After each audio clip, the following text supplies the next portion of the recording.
Hallelujah, praise the Lord. एक बार फिर मैं आपके सम्मुख आया हूं एक नए संदेश के साथ में, एक अद्भुत संदेश के साथ में, जिसको अगर मैं एक शीर्षक देना चाहूं तो मैं कहना चाहूंगा एक श्वेत घुड़सवार, व्हाइट हॉर्स राइडर। एक श्वेत घुड़सवार के विषय में आज हम बात करेंगे अपने इस संदेश में, और संदेश के माध्यम से कुछ भ्रांतियों को दूर करना चाहता हूं और कुछ विशेष बातों को बताना चाहता हूं। जी हाँ, आइए देखते हैं। जी हाँ, तो फिर आज का संदेश शुरू करते समय जैसा कि आप मेरे पीछे स्क्रीन पर देख रहे हैं, ये 15 अक्टूबर 2025 का वो दृश्य है जब पोलैंड के एक फार्म हाउस ओनर ने एक श्वेत घोड़ा पोप को गिफ्ट के तौर पे दिया। दुनिया की नज़र में ये एक शांति का प्रतीक है। एक इसलिए दिया गया कि दुनिया में शांति को बनाया जा सके। दुनिया में शांति के प्रतीक के तौर पे श्वेत घोड़े को दिया गया, और जैसा कि दुनिया जानती है कि श्वेत रंग जो होता है वो शांति का प्रतीक होता है। परंतु इसके पीछे के रहस्य को आज हम यहाँ देखेंगे। आप जैसा कि चित्र पीछे देख रहे हैं कि यहाँ पे एक श्वेत घोड़ा है, एक पोप है, और यहाँ पे एक व्यक्ति है जो कि इसको एक गिफ्ट दे रहा है। दुनिया ने इसको देखा, लेकिन इसके पीछे बाइबल में एक रहस्यमय संदेश छुपा हुआ है, एक रहस्यमय भविष्यवाणी छुपी हुई है। इस भविष्यवाणी को हम बाइबल से देखना चाहते हैं। क्या आप हैं मेरे साथ? आइए देखते हैं प्रकाशित वाक्य की पुस्तक, उसका 6वां अध्याय और उसकी पहली आयत से हम इसको देखेंगे। जी हाँ, फिर मैंने देखा कि मेमने ने उन 7 मोहरों में से एक को खोला, और उन 4 प्राणियों में से एक का गर्जन का शब्द सुना कि आ और देख। और मैंने दृष्टि की और देखा एक श्वेत घोड़ा है, और उसका सवार धनुष लिए है, और उसे एक मुकुट दिया गया, और वह जय करता हुआ निकला कि और भी जय प्राप्त करे। हालेलुया। जैसे कि हमने वचन में देखा, वचन में हमें बताया गया है कि जब उसने पहली मोहर खोली, पहली मोहर खुलते ही वहां एक श्वेत घोड़े की एंट्री होती है। यूहन्ना को ऊपर बुलाया जाता है, दिखाया जाता है, और दर्शन में यूहन्ना देखता है इन 2000 वर्षों का दृश्य जिसमें आज हम खड़े हैं। तो मैं कहना चाहूंगा यूहन्ना ने 15 अक्टूबर 2025 के दृश्य को वहां देखा। अब बाइबल में 4 घोड़ों का जिक्र है, पहली मोहर में, दूसरी मोहर में, तीसरी मोहर में और चौथी मोहर में। और ज्यादातर प्रचारकों को मैंने सुना तो उन्होंने यही बताया कि देखिए ये श्वेत घोड़ा जो निकलता है ये मसीह है। और उन्होंने कहा कि जब पहला श्वेत घोड़ा निकला तो वो जय प्राप्त करे और भी जय प्राप्त करे। वो जय प्राप्त करने को लोगों ने, प्रचारकों ने और बड़े बड़े ज्ञानवान लोगों ने इसको मसीह के साथ जोड़ दिया कि ये मसीह है जो और भी जय प्राप्त करता हुआ निकला और श्वेत घोड़े पर है। लेकिन हमारे नबी विलियम मरियन ब्रैनम ने इस रहस्य को खोला, और वो भाई ब्रैनम बताते हैं ये घोड़ा मसीह नहीं है, ये घोड़ा एक धोखा है जो श्वेत घोड़े पे बैठा है, और इसके हाथ में धनुष है। इसके हाथ में कोई तीर नहीं है, इसके हाथ केवल धनुष है। ये धनुष के तौर पर अपनी ताकत को दिखाना चाहता है, और इसको छूट दी गई कि जय प्राप्त करे, अपनी शिक्षा को फैलाए, अपने बातों को लोगों को बताए। और इसने ऐसा किया और ये आगे बढ़ता गया और जय प्राप्त करी। पूरी दुनिया पे आज इसने जय को प्राप्त कर रखा है, जैसा कि बाइबल ने इसको आदेश दिया था। और तब हमारा नबी इस बात को बताता है कि यह मसीह नहीं है, वरन एक धोखा है जो मसीह के रूप में दृश्य पे आता है, और फिर धीरे धीरे अपने घोड़े के रंग को बदलता है। ये एक ही व्यक्ति है जो 4 अलग अलग प्रवस्थाओं में आता है। पहले श्वेत घोड़े पे, उसके बाद लाल घोड़े पे, उसके बाद काले घोड़े पे, और उसके बाद पीले घोड़े पे। जी हाँ, लेकिन आज हम बात करना चाह रहे हैं एक श्वेत घोड़े के विषय में जो प्रतीकात्मक तौर पे हमें यहां बाइबल में देखने को मिलता है। जी हाँ, हम आगे बढ़ते हैं, देखते हैं इस महान रहस्य को और अधिक गहराइयों में जाकर। हालेलुया। जी हाँ, अब यहां जैसे कि आप दृश्य पे देख रहे हैं, जो घोड़ा इसको दिया जा रहा है, इस घोड़े को इन्होंने एक नाम दिया जो कि नाम है प्रोटॉन। और प्रोटॉन ग्रीक भाषा का एक शब्द है, और यह परमाणु का एक भाग होता है। यह नाभ के विखंडन का एक पार्ट होता है। यह नाभिक के मध्य में पाया जाता है, और इस पर पॉजिटिव चार्जिंग होती है। और मैं आपको बताना चाहूंगा ग्रीक भाषा के ये शब्द जो प्रोटॉन है, इसका वास्तविक अर्थ होता है प्रथम, पहला। यह पहला घोड़ा, जी, जिसको नाम दिया गया, यह आगे चल के अपने रूप को बदलेगा, लेकिन अभी इसको नाम दिया गया प्रोटॉन, जो कि 2 चीजों को हमें संकेत देता है। नंबर 1, एक आणविक युद्ध के विषय में, परमाणु युद्ध के विषय में। नंबर 2, पहला शांति के तौर पे इसका सीन पे आना आएगा, ये शांति के तौर पे, लेकिन अपने रूप को धीरे धीरे चेंज करेगा और चेंज करने के बाद ये पीले घोड़े पे सवार हो जाएगा। लेकिन आज हम बात करेंगे इसके प्रथम भाग की, क्योंकि इसको नाम दिया प्रोटॉन। प्रोटॉन प्रथम ग्रीक भाषा के शब्द से इसको लिया गया है। जी हां, आगे बढ़ते हैं। जैसे कि मैंने पहले भी आपको बताया है कि अब तक लियो के जो पोप हुए हैं, लियो की उपाधि में जो पोप हुए हैं वो 14 हुए हैं। ये 14वां पोप है, जिसको कि आप मेरे पुराने वीडियोस में देख सकते हैं। इसको मैंने अच्छी तरीके से इसकी व्याख्या की है। 14वें व्यक्ति को यहां पर ये एक सफेद घोड़ा दिया जा रहा है, लियो 14 को। लेकिन इतिहास के पन्नों में यदि आप पीछे जाएं तो आप पाएंगे कि यह सफेद घोड़ा 8वीं शताब्दी में भी पहले दिया जा चुका है। और जब यह दिया गया, थुआतीरा कलीसिया काल चल रहा था, जब यह सफेद घोड़े पर तैयार था और अपने आप को आत्मिक रीति पे आगे बढ़ा रहा था, और आगे बढ़ाते बढ़ाते ये लौदकिया कलीसिया काल तक पहुंच गया। और जब ये अपने आप को आगे बढ़ा रहा था तो इसका कुछ एजेंडा था, जिस एजेंडा को लेकर ये आगे चल रहा था। और उस तीसरे कलीसिया काल के अंदर 8वीं शताब्दी में, जो कि मध्य का काल था, मैं कहना चाहूंगा थुआतीरा कलीसिया काल में, इस एजेंडा को लेकर इसने आगे बढ़ना शुरू किया। तब इसको एक ताज मिल चुका था, यह एक बादशाह के तौर पे आ चुका था। श्वेत घोड़ा इसको दिया गया ताकि ये और भी जय प्राप्त करे, और उसने जय को प्राप्त करना प्रारंभ किया। थुआतीरा कलीसिया काल से होता होता ये लौदकिया कलीसिया काल तक आ गया, और लौदकिया कलीसिया काल तक इसने कलीसियाओं को धूमिल कर दिया, इसने कलीसियाओं में मृत्यु को बैठा दिया। लेकिन अब ये प्रतीकात्मक तौर पे नहीं, वरन अब ये दृश्य पे आ गया है। कैसे? इसको हम अपने नबी भाई ब्रहनम की भविष्यवाणी के अनुसार देखते हैं। आइए देखिए। मैं विश्वास करता हूं इन्हीं महिमामय दिनों में, जब कलीसियाओं का संयुक्त संघ एक साथ इकट्ठा होगा और नए पोप को संयुक्त राष्ट्र अमेरिका से बाहर लाया जाएगा और भविष्यवाणी के अनुसार वह रखा जाएगा। तब वे पशु के निमित्त एक मूर्त तैयार करेंगे। और मैं तुमसे कहता हूँ तब परमेश्वर की सच्ची कलीसिया एक साथ इकट्ठी की जाएगी।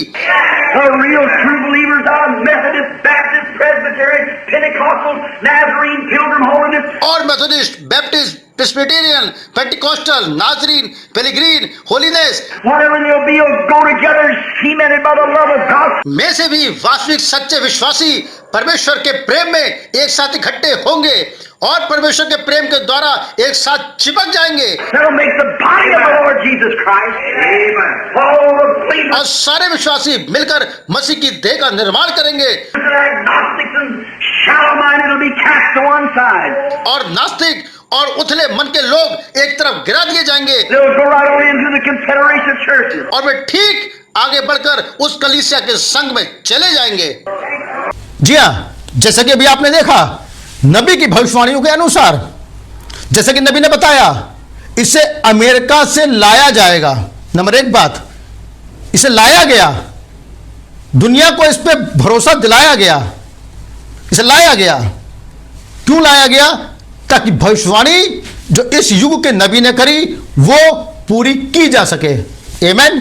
क्या मेरी बात को समझ पा रहे हैं?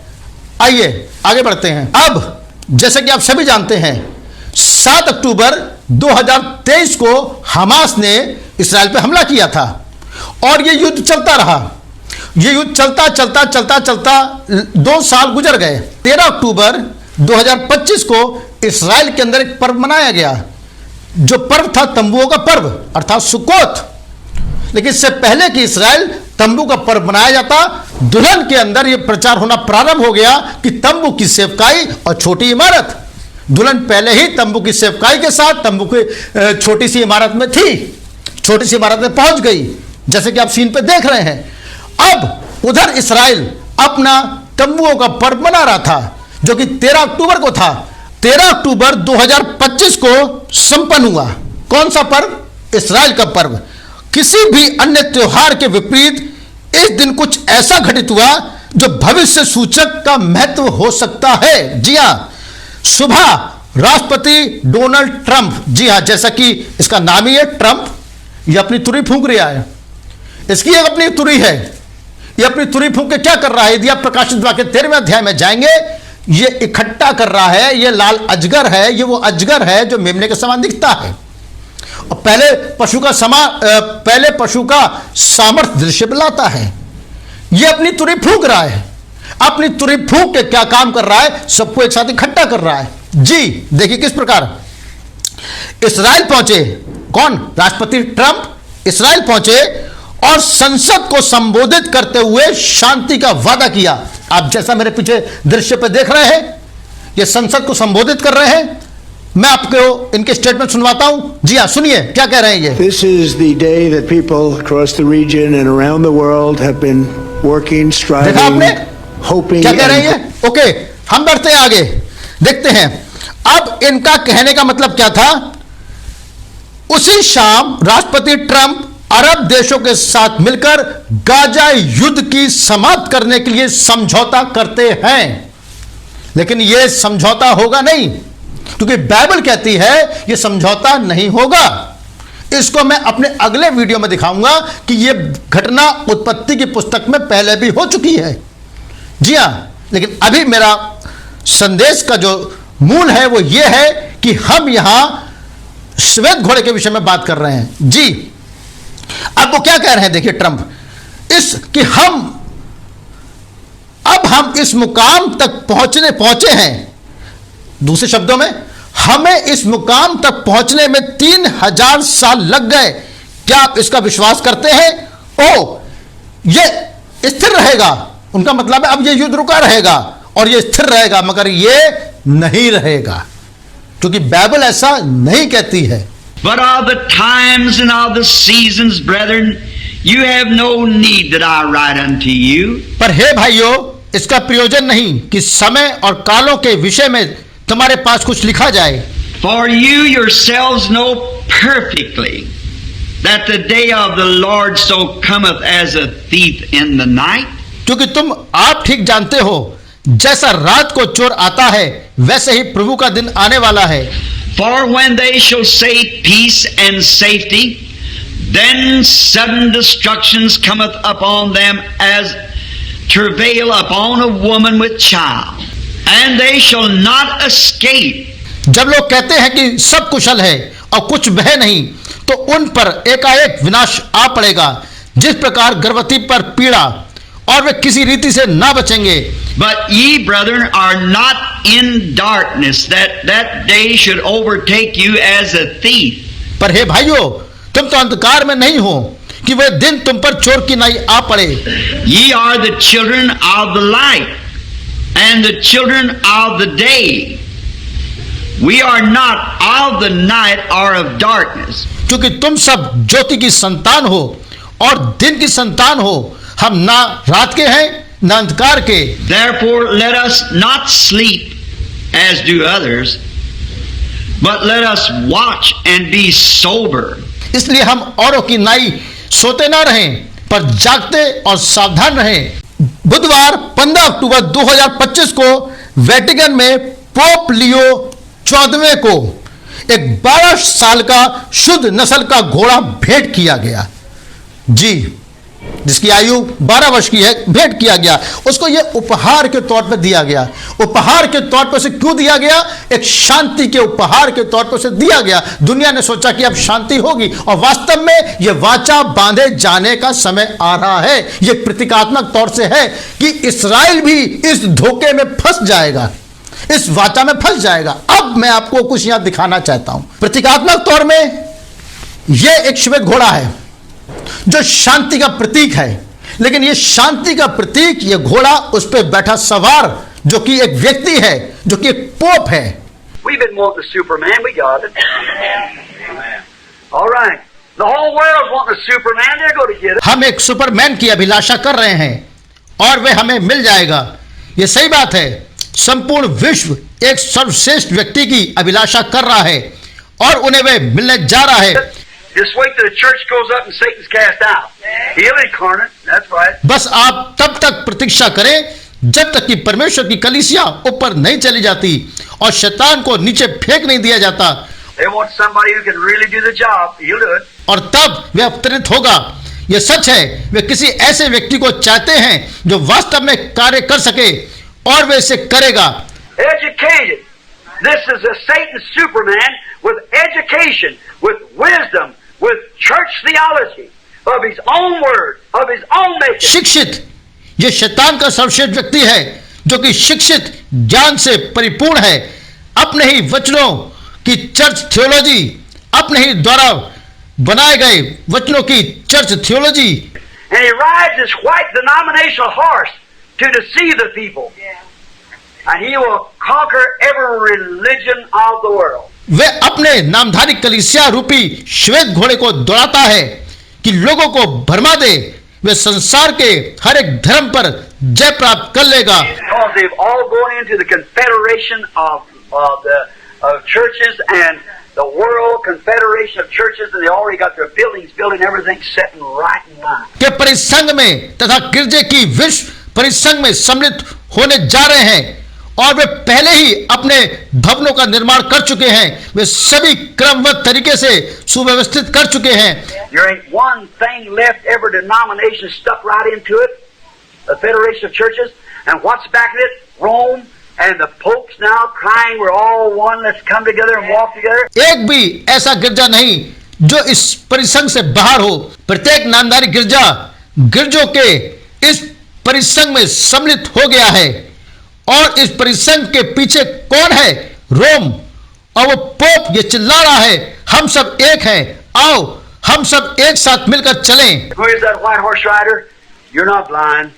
You see who it is. It's that Antichrist and that deceitful spirit has gone now and crept in. उस श्वेत घोड़े का सवार कौन है? आप उसे देखने हेतु अंधे नहीं हैं। आप देखिए वे कौन है? ये मसीह विरोधी है। ये वह कपटपूर्ण आत्मा है जो अब आगे बढ़ती जाती है और चुपके से अंदर घुस आती है। See, God just keeps repeating it. He shows that as a man going forth with a white horse and with his bow and no arrow. He's a bluff. He has no power. और तब देखिए परमेश्वर केवल इसकी पुनरावृत्ति करता जाता है।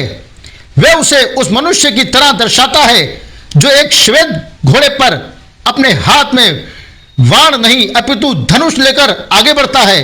वह एक धोखेबाज है, उसके पास सामर्थ नहीं। Say the power of the church, where's it at? What do? They say, we're the original church. The original church cast out devils, healed the sick and raised the dead, saw visions and everything else. Where is it now? The bluff, bow with no arrow. That's right. वे कहते हैं हमारे पास कलीसिया की सामर्थ है। कलीसिया की सामर्थ कहाँ? वे क्या कहते हैं? वे कहते हैं हम ही मूल कलीसिया हैं, परंतु मूल कलीसिया तो दुष्टात्माओं को निकालती थी, बीमारों को चंगा करती थी और मरे हुओं को जिलाती थी, दर्शन देखती थी तथा इसी प्रकार के अन्य सभी कार्य किया करती थी। परंतु वे कहाँ हैं? समझे, ये एक धोखेबाज है जो बिना बाण के धनुष के साथ, जी हाँ सच्चे है। It's written in the skies. It's written over the face of the earth.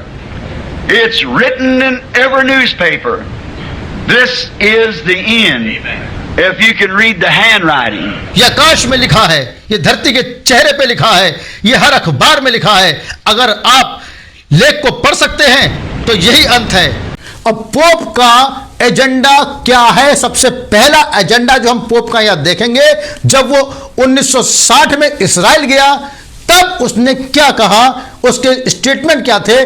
मैं यूसुफ हूं तुम्हारा भाई, मैं यूसुफ हूं तुम्हारा भाई, ये प्रहार करेगा इस्राएल पे।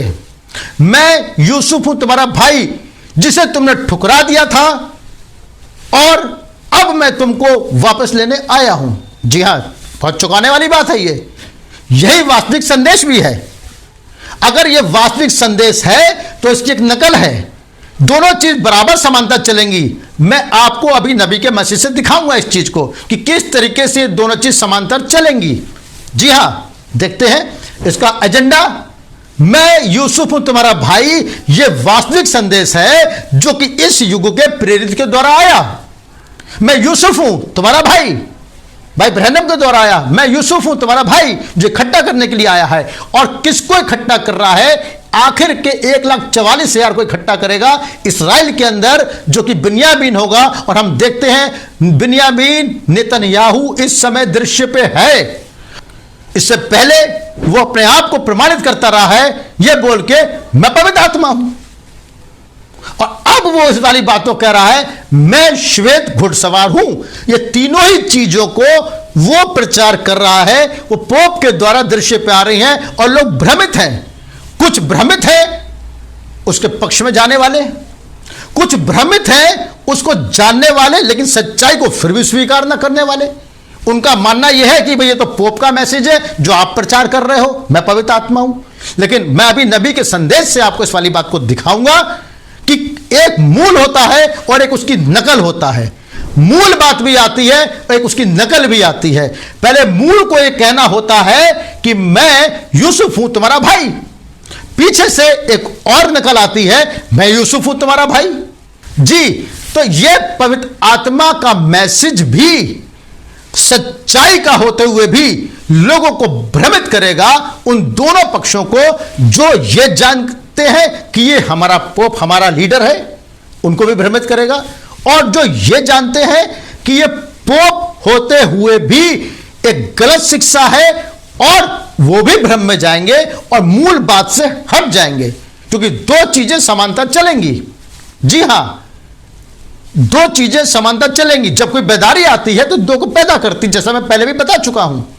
ये बेदारियों को लेके आता है और हमेशा नकल साथ चलती है। अभी मैं नबी के संदेश से इस चीज को बताऊंगा आपको। जी हां, आइए हम नबी के संदेश से इस चीज को देखते हैं। जी हां, हम देखते हैं नबी का संदेश है 7 कलीसिया कालों की व्याख्या नामक संदेश में नबी इस वाली बात को बताते हैं। देखिए नबी क्या कह रहे हैं, याद रखें जब यीशु धरती पर थे तब यहूदा भी धरती पर था। जी हां, नंबर 1 बात, संदेश का डुप्लीकेशन, संदेश की नकल करना, संदेश मूल संदेश के साथ साथ नकल का संदेश भी दृश्य पे होना जो भ्रम को पैदा करता है। जी हां, देखिए नबी कह रहे हैं याद रखें जब यीशु धरती पर थे तब यहूदा भी धरती पर था। दोनों अलग अलग आत्माओं से आए थे और मरने के बाद दोनों अपनी अपनी जगह चले गए। बाद में मसीह की आत्मा सच्ची कलीसिया में वापस आई और यहूदा की आत्मा झूठी कलीसिया में वापस आई। ये ठीक वही प्रकाशित वाक्य 6 अध्याय 2:8 में है। और मैंने दृष्टि की और देखो एक श्वेत घोड़ा है और उसके सवार के पास धनुष था और उसे एक मुकुट दिया गया और वो जय करता हुआ निकला कि और जय प्राप्त करे। और जब उसने दूसरी मोहर खोली तो मैंने दूसरे प्राणी को एक कहते सुना, और देखो एक और घोड़ा निकला जो लाल था और उसके सवार को अधिकार दिया गया पृथ्वी पर से शांति उठा ले और लोग एक दूसरे को मार डालें, और उसे एक बड़ी तलवार दी गई। और जब तीसरी मोहर खोली तो मैंने तीसरे प्राणी को यह कहते सुना, और मैंने दृष्टि की और देखो एक काला घोड़ा है और उसके सवार के हाथ में तराजू है। और मैंने उन चारों प्राणियों के बीच में से एक शब्द ये कहते सुना कि तेल और दाखरस की हानि ना करना। जी हां, अब हम इसके मूल बिंदु पे आते हैं, जैसा कि नबी यहां बताने की कोशिश कर रहा है। देखो कैसे वो यहूदा की आत्मा एक श्वेत घोड़े पर सवार होकर आई। वह श्वेत घोड़ा था वास्तविकता के इतने करीब, जैसा यहूदा यीशु के इतने करीब था। उसे श्वेत घुड़सवार एक मुकुट दिया गया। कैसे? वह आत्मा अब निकोलायन व्यवस्था के नेताओं में थी, तो पोप स्वयं को पवित्र आत्मा कह रहा था या पवित्र आत्मा का पद चित कर रहा था, उसके लिए कार्य कर रहा था। उसके भीतर की आत्मा यहूदा की आत्मा थी जो ऐसा कर रही थी। देखा कैसे उसने विजय प्राप्त करी, विजय प्राप्त करने और विजय प्राप्त करने के लिए आगे बढ़ा। क्या मेरी बात समझे? क्या आपने नबी के संदेश पे ध्यान दिया? ये मैंने नबी के संदेश से बताया है। ये दोनों आत्मा एक साथ चलेंगी, जैसे कि नबी ने भी बताया अपने कोड में कि जब यीशु का आत्मा आया तो यहूदा भी आया। यीशु वापस स्वर्ग में गया, यहूदा का आत्मा नरक में गया। यीशु का आत्मा उसके चेलों में गया, यहूदा का आत्मा उन लोगों में गया जो भ्रमित करने वाली आत्मा थी। ये दोनों के पास संदेश की समरूपता को यहां दिखाया गया है कि कैसे एक ही संदेश को दो तरीके से बताया गया। जी, मैं सोचता हूं कि आप मेरी बात को समझ पा रहे होंगे।